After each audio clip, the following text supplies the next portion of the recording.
Me llamo Celeste Langford. Tengo 33 años.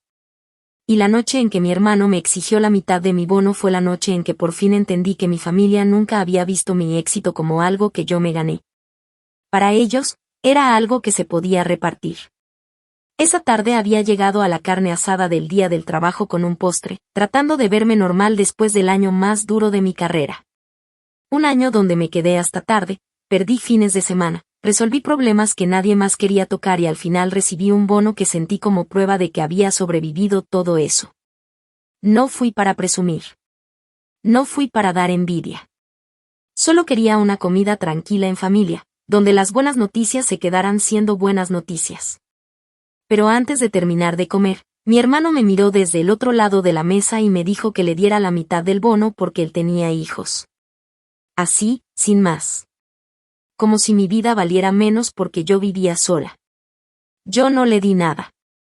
Lo dijo como si lo mío fuera de todos. Como si mi esfuerzo se pudiera partir en pedazos. Mi mamá no se sorprendió. Ya lo esperaba. Me dijo que eso era lo que hacía la familia, que yo debía ayudar. Mi papá me miró como si ya hubiera fallado alguna prueba invisible y dijo que era increíble lo egoísta que me había vuelto. Por un momento todos esperaron que yo me disculpara, que me suavizara, que explicara por qué debía quedarme con el dinero que yo misma me gané. Pero algo en mí se apagó. Puse la servilleta en la mesa, me levanté y dije, no. Simplemente no. Ellos pensaron que estaba exagerando cuando me fui. Pensaron que me iba a ir al coche, llorar, sentir culpa y regresar antes del postre. Pero esa noche, cuando mi celular empezó a sonar una y otra vez, entendí que no me llamaban porque me amaban. Me llamaban porque acababan de darse cuenta de lo que pasaba cuando dejaba de ser su dinero de emergencia. La verdad es que mi bono no apareció de la nada. No fue suerte ni un regalo bonito del trabajo. Yo trabajaba como analista senior de logística en una empresa de suministros médicos en Raleigh, Carolina del Norte. Y el año antes de esa carne asada casi me destruyó. Los hospitales esperaban equipo. Los envíos se retrasaban. Los proveedores culpaban a los almacenes. Los almacenes culpaban al clima. Y todos le echaban la culpa a operaciones cuando algo no llegaba a tiempo. Yo era la que contestaba llamadas a medianoche, rastreaba cajas médicas en 3 estados, y cenaba comida fría en mi cocina porque había otra emergencia que resolver antes de la mañana. Así que cuando mi jefe me dijo que recibiría un bono por ayudar a salvar una de las cuentas más grandes del hospital, lloré en mi coche. No porque de repente fuera rica, sino porque por primera vez, todo ese sacrificio tenía un número. Debí haber aprendido a no contarle eso a mi familia. Pero la esperanza hace que uno se confíe. Se lo conté a mi mamá, Diane Langford, por teléfono, porque quería escuchar orgullo en su voz. Ella hizo una pausa y luego dijo: bueno, qué bien, ¿no? Y ya. Eso fue todo. Mi papá, Paul Langford, siempre ha creído que el esfuerzo vale más cuando es de un hombre. Si mi hermano Kyle estaba cansado, era porque cargaba con una familia. Si yo estaba cansada, era porque era exagerada. Kyle tiene 38 años, está casado con Amber y tiene 3 hijos. Tiene un pequeño negocio de jardinería y transporte que siempre parece estar a una buena temporada de despegar, y a una mala decisión de venirse abajo. Cada reunión familiar traía un nuevo problema.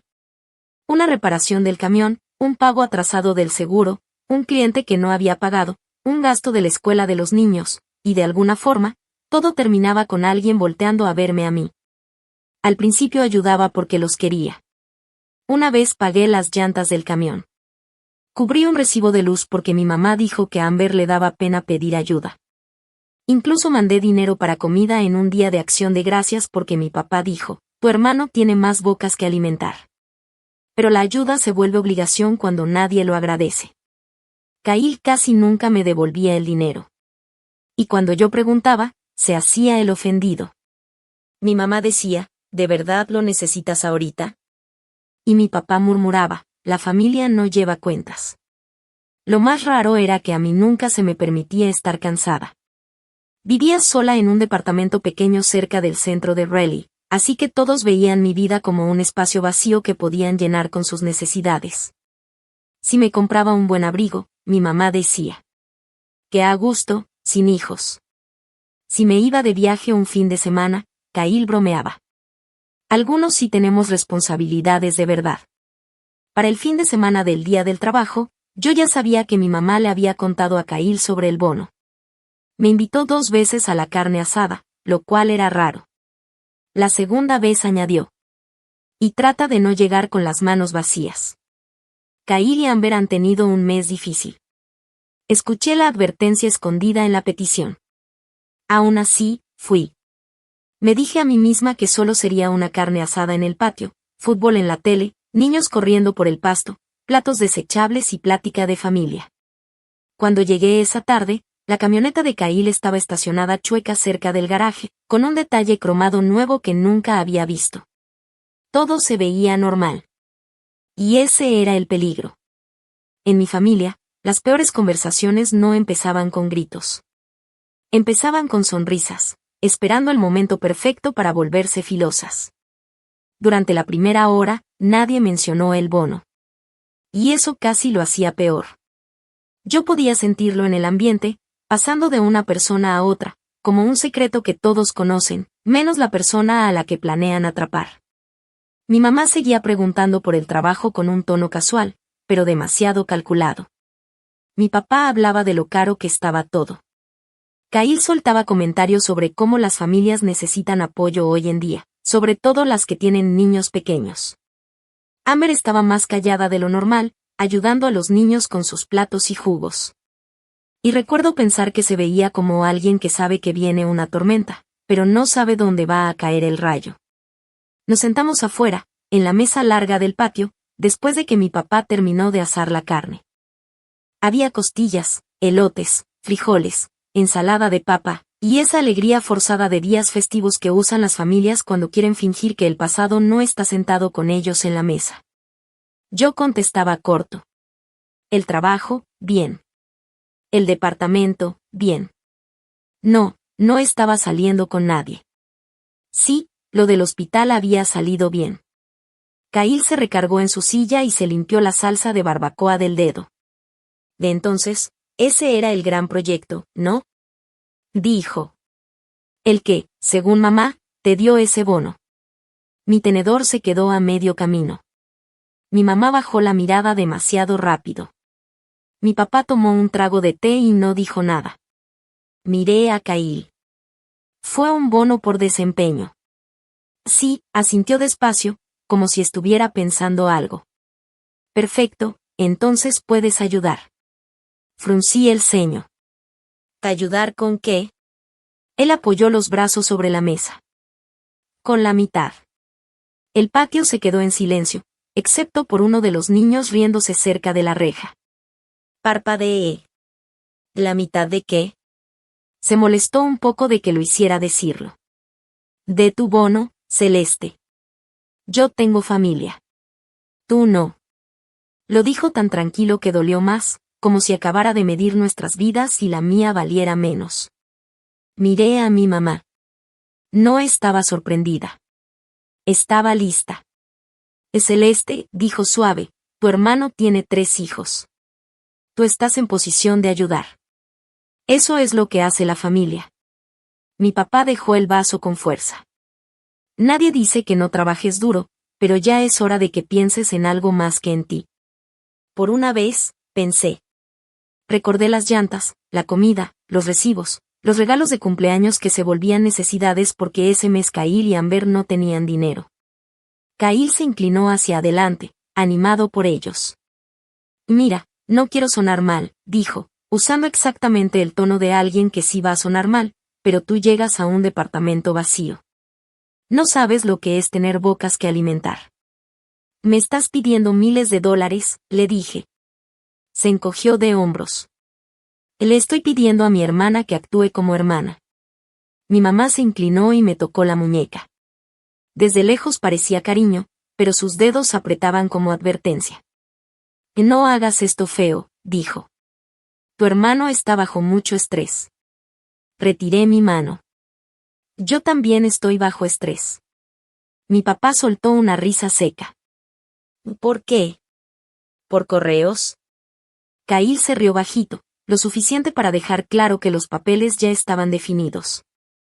Kyle, el padre que sufre. Mi mamá, la que juzga. Mi papá, el que impone. Y yo, la hija egoísta que había que corregir en público. Algo dentro de mí se quedó en silencio. Miré a Kyle. ¿Esto es una petición o una exigencia? Me sostuvo la mirada. De sentido común. Asentí una vez. Entonces mi respuesta es no. La cara de mi mamá se tensó. La silla de mi papá rechinó contra el piso. Increíble, dijo. De verdad solo piensas en ti. Kyle aventó la servilleta. Te dan un bono y ya te crees mejor que todos. Me levanté despacio. No, dije. No soy mejor que nadie. Pero mi bono no es propiedad de la familia. Mi mamá siseó. Siéntate. Los vecinos te pueden oír, dijo mi mamá. Qué bueno, respondí, agarrando mi bolsa. Tal vez deberían escuchar la parte donde su hijo me exigió la mitad de mi sueldo en plena cena. Mi papá señaló la silla como si yo aún tuviera 16 años. No te vayas mientras te estoy hablando. Lo miré, y por primera vez ese tono no me hizo quedarme.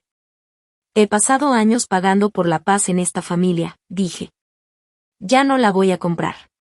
Y salí de la casa, pasando junto a las fotos familiares donde siempre aparezco un poquito a un lado, y salí por la puerta principal. Afuera hacía calor, pero yo sentía frío. No frío de miedo, frío de estar despierta. Iba a la mitad del camino hacia mi coche cuando la puerta se abrió detrás de mí. Celeste, espera. Y gritó mi mamá. No sonaba preocupada. Sonaba avergonzada. Kyle salió detrás de ella, ahora sí enojado porque su show en la mesa no había funcionado. Mi papá salió al final, más despacio, como queriendo recordar que él era la última autoridad. Me di la vuelta junto a mi coche. Kyle abrió las manos. ¿De verdad te vas a ir por dinero? Casi sonreí. Me exigiste la mitad de mi bono, y de alguna forma la que lo hace por dinero soy yo. Mi mamá cruzó los brazos. Estás exagerando. Solo pidió ayuda. No, dije. Exigió pago por tener hijos. La cara de Kyle se puso dura. No hables así de mis hijos. Entonces deja de usarlos como excusa, le contesté. Mi papá dio un paso al frente. Cuida tu boca. Lo miré. ¿Por qué? Kyle no cuidó la suya cuando dijo que mi vida vale menos porque vivo sola. Mi mamá entrecerró los ojos. Nadie dijo eso. Eso fue exactamente lo que dijo. Solo que a ustedes les gustó tanto que lo disfrazaron de valores familiares. Kyle soltó una risa sin gracia. Un bono y ya te crees ejecutiva. No, dije. Creo que soy una adulta que se ganó su dinero. Bajó un escalón del porche. ¿Sabes cuánto pago de seguro? ¿Cuánto cuesta el equipo? ¿Cuánto cuestan 3 hijos? Sí, le dije, porque de alguna forma yo he ayudado a pagar todo eso. Se quedó callado medio segundo. Seguí antes de que llenaran el silencio con culpa. Yo pagué las llantas de tu camión hace 2 años. Cubrí tu seguro el invierno pasado. Mandé dinero para comida cuando mamá dijo que los niños necesitaban, y a la semana subiste foto de una tele nueva. Yo sí he ayudado. Solo que ahora, porque dije que no, ya no cuenta. Mi mamá apartó la mirada. La mandíbula de mi papá se tensó, como queriendo discutir pero sin saber por dónde empezar. Kyle me señaló. Llevar cuentas con la familia es muy bajo. No, respondí. Lo bajo es recibir dinero y fingir que nunca pasó. La voz de mi mamá se volvió más dura. Esa no eres tú, Celeste. Esa frase me había controlado durante años. Significaba que no estaba siendo lo suficientemente útil. Que me había salido del papel que ellos escribieron para mí. Abrí la puerta de mi coche, y me detuve. Faltaba una cosa más. Abrí mi app del banco, Busqué las transferencias automáticas y encontré los $400 que llevaba meses mandando para el seguro del camión de Kyle, porque solo iba a ser hasta primavera. Ya era septiembre. Presioné cancelar. Un botón pequeño. Un clic silencioso. Una cuerda que se rompía. Kyle vio la pantalla y frunció el ceño. ¿Qué estás haciendo? Terminando una ayuda temporal que de alguna forma se volvió permanente. Su cara cambió. ¿Qué espera? ¿Qué significa eso? Que el seguro de tu camión ahora es tu responsabilidad. Mi mamá soltó un suspiro. Celeste, eso afecta su negocio. La miré. Entonces no debería haber construido su negocio contando con mi silencio.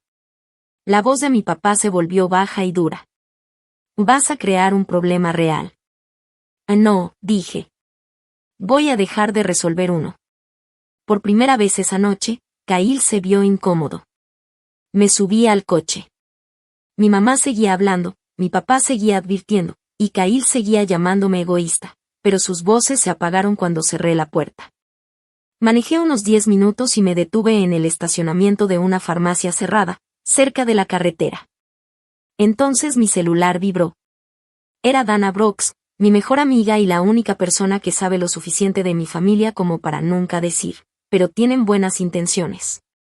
Contesté, y antes de que dijera hola, me preguntó. ¿Estás bien? Cerré los ojos. Me fui. Bien, dijo. Le conté todo. Dana se quedó callada un momento. Luego dijo. Celeste, escúchame bien. Si se sintieron con derecho de exigirte la mitad de tu bono frente a todos, tienes que revisar qué más creen que les pertenece. Fruncí el ceño mirando el parabrisas. ¿Cómo que qué más? Dana había trabajado en prevención de fraudes en una cooperativa, y cuando se ponía seria, sonaba como alguien leyendo un expediente que nadie más quiere abrir. Cuentas bancarias, suscripciones, planes compartidos, consultas de crédito, cualquier cosa que tenga tu nombre. Estuve a punto de decir ellos nunca harían eso, pero las palabras se me murieron antes de salir. Recordé a mi mamá pidiéndome copia de una declaración de impuestos la primavera pasada. Recordé a Kyle necesitando mi nombre completo y fecha de nacimiento para un trámite familiar. Recordé a mi papá molestándose cuando le pregunté por qué aún tenía mis documentos guardados. Dana notó mi silencio. Vete a tu casa, dijo. Revisa todo hoy. Cuando llegué a mi departamento, tenía 17 llamadas perdidas. 6 de mi mamá, 4 de mi papá, 7 de Kyle. También había mensajes, pero no los abrí. Ya conocía el patrón. Primero enojo, luego dolor, luego preocupación por los niños, y al final, acusarme de destruir la familia. Durante años me entrenaron para responder con culpa o rendirme. Esa noche, puse el celular boca abajo y abrí mi laptop. Mi departamento estaba en silencio, de una forma que la casa de mis papás nunca estaba.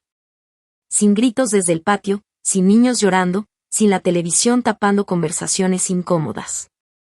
Solo el sonido del refri y mi respiración. Empecé con mis estados de cuenta. Al principio era exactamente lo que esperaba, y aún así me daba coraje. Los $400 mensuales para el seguro del camión de Kyle. Un plan familiar de teléfono que había aceptado pagar por 3 meses, y que olvidé porque mi mamá decía que ya casi se ponían al corriente. Un paquete de streaming ligado a mi correo que ya tenía canales premium que nunca veía. Cosas pequeñas. Fáciles de ignorar. Fáciles de justificar. Así es como te atrapan. No siempre es un gran robo de una sola vez, sino pequeñas fugas, hasta que tu propia vida empieza a quedarse sin aire. Cancelé lo que pude, cambié contraseñas, quité métodos de pago guardados y hice una lista. Luego busqué en mi correo el nombre del negocio de Kyle. Nada. Busqué mi dirección anterior. Salieron algunas cosas sin importancia. Después busqué mi nombre completo. Y ahí fue cuando encontré el correo. Era de una cooperativa de crédito regional que Kyle había mencionado una vez, cuando hablaba de préstamos para su negocio. El asunto decía: Solicitud de préstamo para vehículo comercial pendiente de verificación. Se me apretó el estómago antes de abrirlo. El mensaje hablaba de financiamiento para un camión comercial y equipo de carga. Y entonces vi la frase que hizo que todo me diera vueltas. Información del garante. Mi nombre. Mi correo. Una dirección vieja que ya ni era mía desde hace años. Alguien me había puesto como respaldo financiero para el préstamo de Kyle. No como referencia. No como hermana. Sino como alguien cuyo crédito podía hacer que su riesgo se viera más seguro. Escuché la voz de Dana en mi cabeza. Revisa todo hoy. Abrí mi cuenta de monitoreo de crédito. Ahí estaba. Una consulta reciente de esa misma cooperativa. No era un daño enorme, pero era real. Lo suficiente para afectarme. Lo suficiente para demostrar que la cena no había sido solo por la mitad de mi bono. La cena había sido presión. Un intento público de avergonzarme para que aceptara ayudar antes de que descubriera el plan más grande. De pronto, toda la noche tuvo sentido en mi cabeza. La confianza de Kyle. El discurso preparado de mi mamá. El enojo de mi papá cuando dije que no. No estaban sorprendidos por mi negativa porque esperaban bondad. Estaban en pánico porque necesitaban acceso. Le llamé a Dana otra vez. Usaron mi información, le dije. Ella no se sorprendió. Y eso me dio más miedo que si lo hubiera hecho. ¿Qué encontraste?, preguntó. Le conté sobre la consulta, lo del garante, la dirección vieja. La voz de Dana se volvió firme. Congela tu crédito. Toma capturas de todo. No borres mensajes. Y no discutas por teléfono hasta que pongas límites por escrito. Hice exactamente lo que me dijo. Congelé mi crédito. Cambié la contraseña del correo.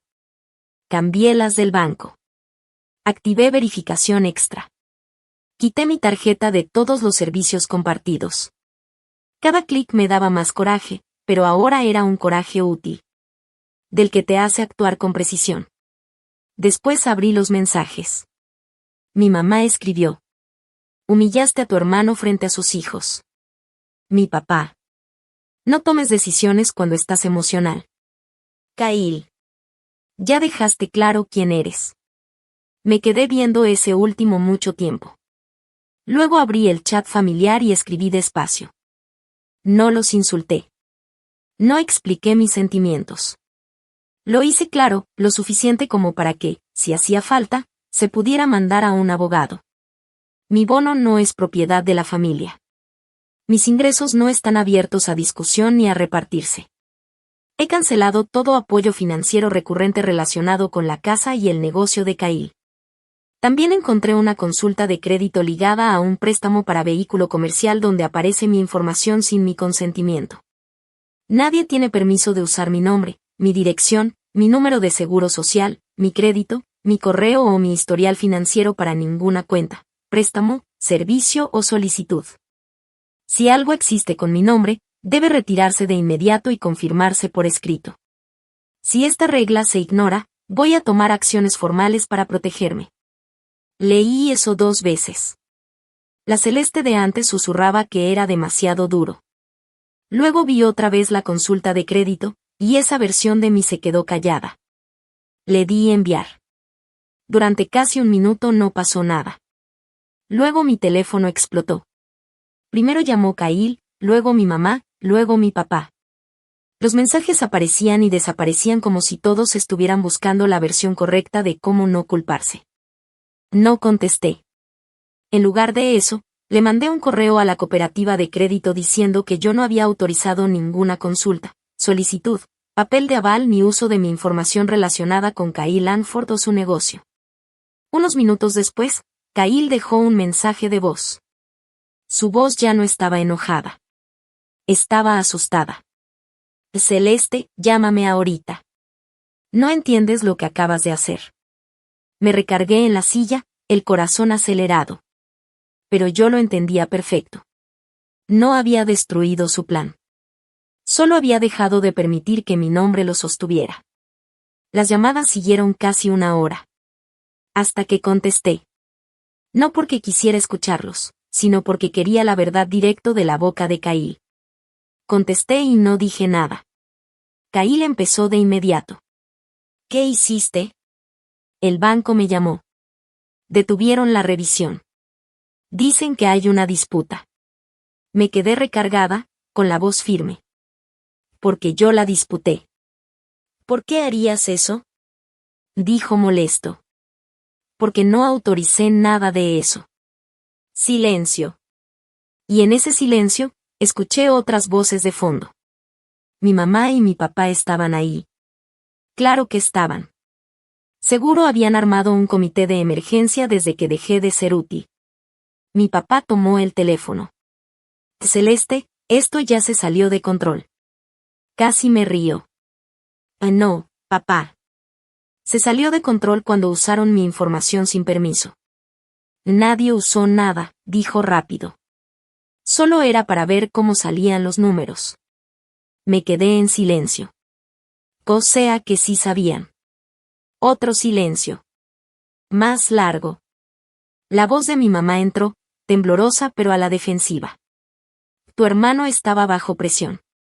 Tenía una oportunidad grande de contrato y necesitaba la camioneta. Pensamos que como tú tienes buen crédito y no dependes de nadie, no te iba a afectar que te pusieran en la revisión. Incluso en la confesión, seguían tratando de hacer mi vida sonar como si no importara. Se equivocaron, dije. Cail volvió a tomar el teléfono. Y no era algo final. No actúes como si te hubiera robado la identidad. ¿Dije que podían usar mi nombre? Pregunté. Eso no es el punto. Ese es exactamente el punto. Exhaló con fuerza. No entiendes cómo funciona un negocio. Yo entiendo el consentimiento. Mi papá interrumpió, como siempre, con la voz dura. No hables de tu hermano como si fuera un criminal. Yo miré mi laptop llena de capturas, correos y pruebas.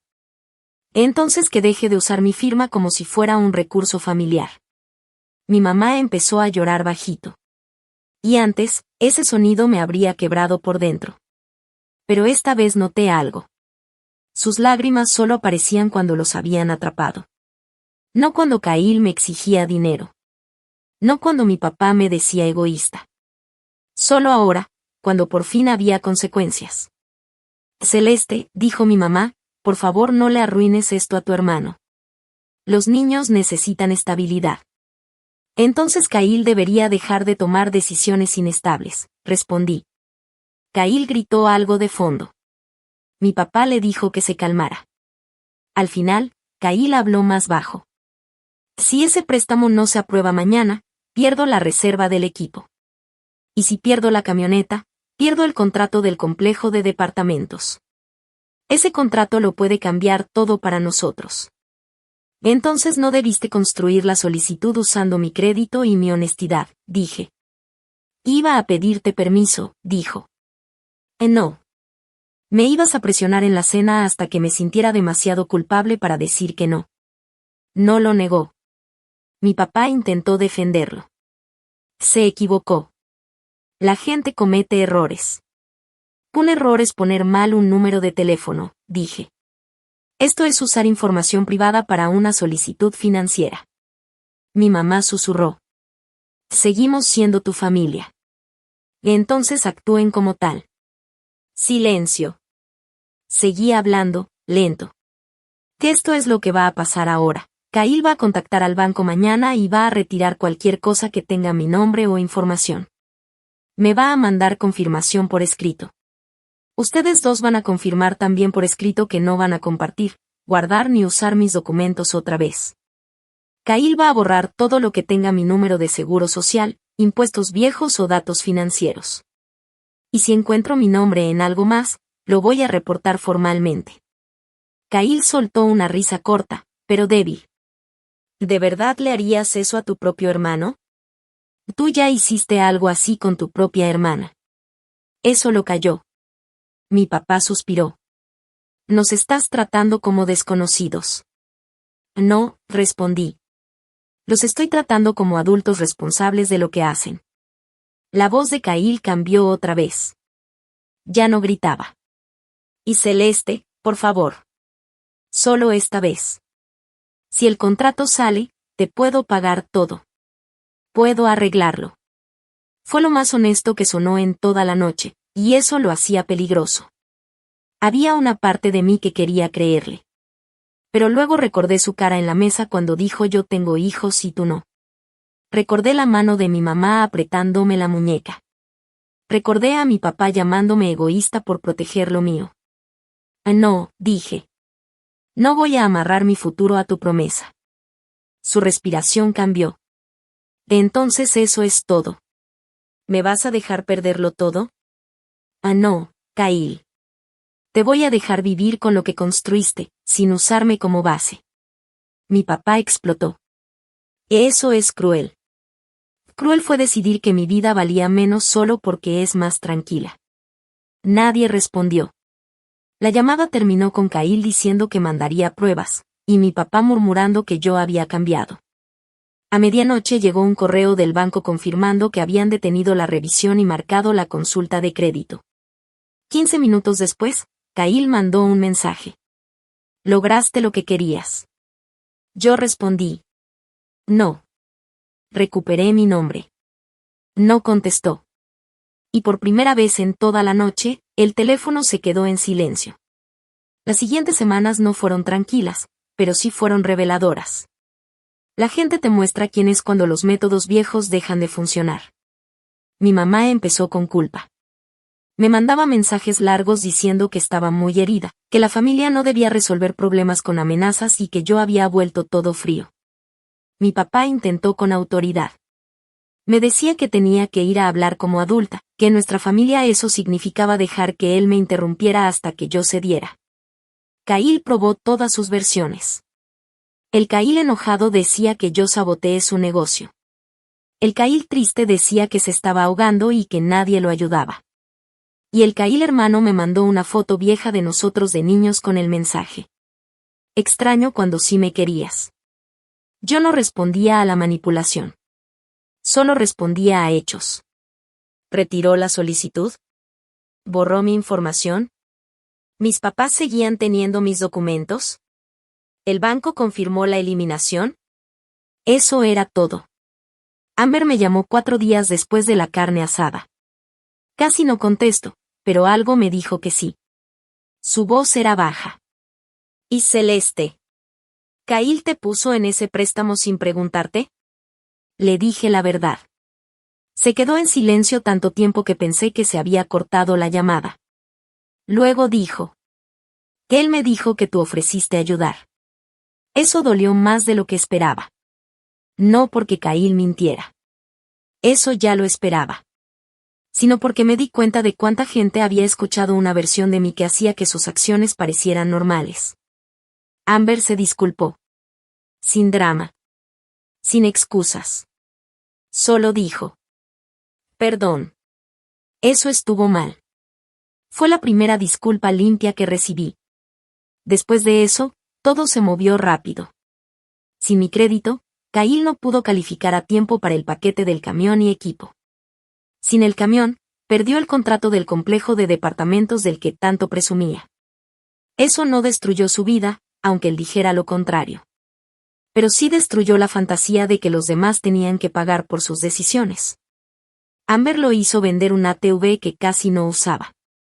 Kyle empezó a trabajar turnos de fin de semana en una ferretería, además de sus clientes. Obviamente lo odiaba. Porque la responsabilidad siempre se siente como insulto para quien está acostumbrado a que lo rescaten. 3 semanas después, acepté ver a mis papás y a Kyle en un restaurante en Raleigh. No en su casa. No en el patio de mi papá. Un lugar público, al mediodía, con mi coche estacionado cerca de la salida. Dana me dijo que no entrara esperando que se volvieran otras personas. Entra sabiendo quién eres, me dijo. Y eso hice. Kyle se veía cansado cuando llegué. Mi mamá nerviosa. Mi papá molesto, que en él siempre era su versión de estar asustado. Puse una carpeta sobre la mesa. Mi papá dijo de inmediato. ¿Qué es necesario eso? Sí, respondí. Había impreso el correo del banco, la alerta de la consulta de crédito, los pagos cancelados y una lista simple de límites. No préstamos de dinero. No cuentas compartidas. No usar mi información. No hablar de finanzas en reuniones familiares. Y no llamarme egoísta por no financiar decisiones de adultos. Kyle miró la carpeta como si lo insultara. ¿Viniste preparada para una demanda? No, le dije. Vine preparada para una familia que reescribe conversaciones. Mi mamá se estremeció. Mi papá abrió la boca para hablar, pero yo levanté la mano. No estoy aquí para discutir si me dolió o no, dije. Estoy aquí para explicar cómo será el acceso a mí de ahora en adelante. Kyle se recargó en la silla. ¿Acceso a ti? Escucha cómo suena eso. Lo miré. Sí. Acceso. Mi tiempo, mi dinero, mi crédito, mi paz. Nada de eso es automático nunca más. Por primera vez, no tuvo una respuesta rápida. Mi mamá bajó la mirada a sus manos. Yo pensé que ayudarle era proteger a la familia. Lo protegiste de las consecuencias, le dije. No es lo mismo. Mi papá se pasó la mano por la cara. No debimos dejar que usara tu información. No fue una disculpa perfecta, pero fue la primera vez que lo admitía en voz alta. Kyle murmuró. Yo dije que lo sentía. Me volví hacia él. No. Dijiste que lo sentías hasta que se volvió un problema. Su cara se endureció, luego se suavizó un poco. Tal vez porque Amber ya no le estaba protegiendo el orgullo en casa. Tal vez porque el trabajo en la ferretería ya le estaba enseñando lo que mis transferencias le habían escondido. Bajó la mirada. Debí haber preguntado. Y yo habría dicho que no, respondí. Por eso no preguntaste. Silencio. Un silencio pesado, de esos que no se pueden ignorar. Ahí estaba la verdad, sentada con nosotros, y nadie podía moverla. No terminamos con abrazos. No nos volvimos una familia perfecta con café y pan dulce. Pero sí terminamos con límites por escrito, confirmaciones de eliminación y una regla clara. Si mi nombre aparecía otra vez en algo sin permiso, ya no iba a llamar primero. Iba a actuar. 2 meses después, mi crédito se recuperó. 6 meses después, usé parte de mi bono para dar el enganche de un pequeño departamento, con luz de mañana en la cocina, y sin emergencias ajenas escondidas en las paredes. La primera noche que dormí ahí, entendí algo importante. La paz no siempre es ruidosa. A veces es tu celular sin sonar. A veces es abrir la app del banco y ver solo tus propias decisiones. A veces es saber que el amor no te obliga a ser el salvavidas de alguien que te llama egoísta por poner límites. Lo que pasó con Kyle me dejó una lección que muchos aprenden tarde. La familia puede ser una palabra hermosa, pero en malas manos, se vuelve una herramienta. El amor real no mide tu valor por cuánto te sacrificas. No exige acceso a tu sueldo, tu crédito, tu futuro ni tu silencio. Los límites no son crueldad. Son educación. Le enseñan a los demás cómo tratarte, y te enseñan a ti que tu vida también merece protección. Yo no arruiné el negocio de mi hermano. Solo dejé de permitir que lo construyera encima de mí. Y si eso me hacía egoísta en sus ojos, por primera vez en mi vida, estaba dispuesta a dejarlos estar equivocados. Así que dime. Si tu propio hermano te pidiera la mitad de tu bono ganado con esfuerzo porque tiene hijos y tú vives solo, y tus papás lo apoyaran, ¿qué harías? ¿Pagarías para mantener la paz? ¿O por fin dejarías que aprendan el costo del irrespeto?